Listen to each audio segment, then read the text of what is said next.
ఖచ్చితంగా పేద నిరుపేద కుటుంబ సభ్యులైనటువంటి ఆ కుటుంబానికి పోలీసులే న్యాయం చేయాలంటూ కూడా ఆయన డిమాండ్ చేస్తున్నటువంటి పరిస్థితి. మనం వేచ్ గారు, ఉదయం నుంచి మీరు ఆందోళన వ్యక్తం చేస్తూ ఉన్నారు. పోలీసులు ఏం చెప్తా ఉన్నారు? బాధితులను కూడా మీరు పరామర్శించడం జరిగింది. కండిషన్ ఎట్లా ఉంది? పేషెంట్ కండిషన్ ఉంది, బాగా దెబ్బలు కొట్టిరు. ఎట్లనన్నా it will take 4-5 days to recover కావడానికి. అన్నిటికంటే ముఖ్యమైందంటే ముఖ్యమంత్రి గారు ఇది పోలీస్ బిల్డింగ్ ఇనాగ్రేషన్ రోజు ఏమన్నాడు, పోలీస్ విత్ ఫ్రెండ్లీ అన్నాడు. కానీ పోలీస్ వ్యవస్థలో మార్పు రాలేదనేది ఈ ఇన్సిడెంట్ తోటి తెలిసింది. లక్ష్మి అనే లంబాడ్ ఆమె బస్సు గురించి ఆటో గురించి నిలబడితే జబర్దస్త్ ఆమెను తీసుకుపోయి కొట్టడం. ఎవరు కొట్టిండ్రు? మహిళా పోలీసు కాదు, మగ పోలీసులు కొట్టారు. ఆ తర్వాత ఆమె దెబ్బలు తిన్న తర్వాత వీళ్ళకి తెలిసింది ఆమె ఇక్కడ కిరాయికి ఉంటే ఆ కిరాయి ఇంటోళ్ళకు కూడా చెప్తున్నారు వీళ్ళు ఖాళీ చేపియాలి. ఇంకా ఇంత దుర్మార్గం ఉంటుందా? నా ఉద్దేశం లేదు. అది కూడా 15th August దేశానికి స్వాతంత్రం వచ్చిన రోజు ఒక మహిళ మీద ఇంత పెద్ద అన్యాయం. ఇప్పుడే మీకు తెలుసు మణిపూర్లో ఏం జరుగుతున్నది, మీ అందరికీ తెలుసు. అక్కడ వ్యవహారం జరగకుండా ఇక్కడ కూడా వ్యవహారం మొదలైంది. దానికి మేము ఏమన్నామంటే, ఆ అమ్మాయికి 2 బిడ్డలు, ఒక కొడుకు. పెద్ద బిడ్డ పెళ్లి 30వ తేదీన ఉన్నది. నా ఉద్దేశం లేదు. నేను అడిగిన డీసీపీని అడుగుతా, sir we are taking the action according to the SC/ST law అంటున్నారు.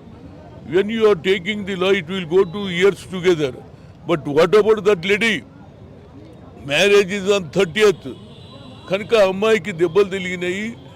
మరి ఎవరిని అడిగే పరిస్థితి లేదు. బిడ్డ పెళ్లి చేయాలనే మానవతా దృక్పథంతో ఇక్కడ ఉన్నటువంటి జిల్లా అధ్యక్షులు, కార్యవర్గ సభ్యులు అందరూ కూడా పేరున దే ఆర్ గివింగ్ 5 lakhs పెళ్లికి. అదేవిధంగా మేమేమంటున్నాం, కేసు నడవని పోలీసు వాళ్ళే కొట్టిరు కాబట్టి దీనికి మీరు ఏదైనా చనిపోతే ఎక్స్గ్రేషియా ఇస్తారు. మేమేమంటున్నాం, పెళ్లికి 5 లక్షలు ఇస్తే మేము నిజంగా కూడా కేసు నడుస్తుంది. అది ఎట్లా నడుస్తుంది అనేది మీకు తెలుసు. సస్పెండ్ చేయాలి, వాళ్ళ మీద యాక్షన్ తీసు. కానీ ఈ అమ్మాయికి ఏం లాభం అని నేను ఒక మానవతా దృక్పథంతో యాజ్ ఎ హ్యుమానిటేరియన్ గ్రౌండ్లో we requested our Congress workers, they are ready to give 5 lakhs, right? ఆ 5 లక్షలు ఇస్తే మీరు 5 ఇస్తే సరిపోతుందంటే, సార్ పోలీసు వాళ్ళు బిజీ ఉన్నారు సార్, సాయంత్రం 7 గంటల దానికి అంటున్నారు. 7 లేదు. నేనన్నా రేపు పొద్దున రాజీవ్ గాంధీ గారి బర్త్డే ఉంది. బర్త్డే ప్రోగ్రాం కాగానే, సద్భావన కాగానే నేను ఇక్కడికి వచ్చి 12 గంటలకు కూర్చుంటా. ఈ లోపల సెటిల్మెంట్ లేకపోతే this issue will go to national level. లంబాడాలు ఇందిరాగాంధీ ఇచ్చింది వీళ్ళకు రిజర్వేషన్. అలాంటి లంబాడ గ్రామాలలో పని లేక పట్టణాలలో వచ్చి కూలీనాలు చేసుకుంటే వాళ్ళ మీద పోలీసు వాళ్ళే దౌర్జన్యం చేయడం ఏంది? ఇది పోలీస్ తప్పు, ఇది క్లియర్ పోలీస్ తప్పు. కనుక పెనాల్టీ ఇవ్వమంటున్నామే. పెనాల్టీ కాదు, మానవతా దృక్పథంతో ఒక అమ్మాయికి పెళ్లి చేసినట్టు అవుతుంది, మీరు కూడా ఇవ్వమని చెప్పాను. అయితే 5 లక్షల గురించి వాళ్ళు మాట్లాడుతున్నారు. రేపు ఈయన సెటిల్ కాకపోతే ఆ కేసు అయితే నడవాలి. ఆడవాళ్ళను మగవాళ్ళను కొట్టే కానూను ఉన్నదా అనేదే పాయింట్. ఆడవాళ్ళు కొట్టాలి.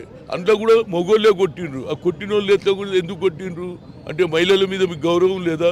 తల్లి కనిపించదా? చెల్లె కనిపించదా? ఏంది ఈ విధంగా చేయడం? మరి నువ్వేమో పేరుకు ఏమంటారు, పోలీస్ విత్ ఫ్రెండ్లీ అంటారు. ఇది ఫ్రెండ్లీ కాదు, పోలీస్ విత్ దుర్మార్గం చేస్తున్నారు. రౌడీలు చేసిందంటే I can understand. But police himself they are beating the ladies అనేది రేపు పొద్దున హామీ ఇచ్చిండు. సాయంత్రం లోపల మేము తెలుసుకొని రేపు కాకపోతే సార్ రేపు వచ్చేసి, రేపు వచ్చి రోడ్డు లేదు, వీడు లేదు, 7 దానికైతే 10 మంది చచ్చినా సరే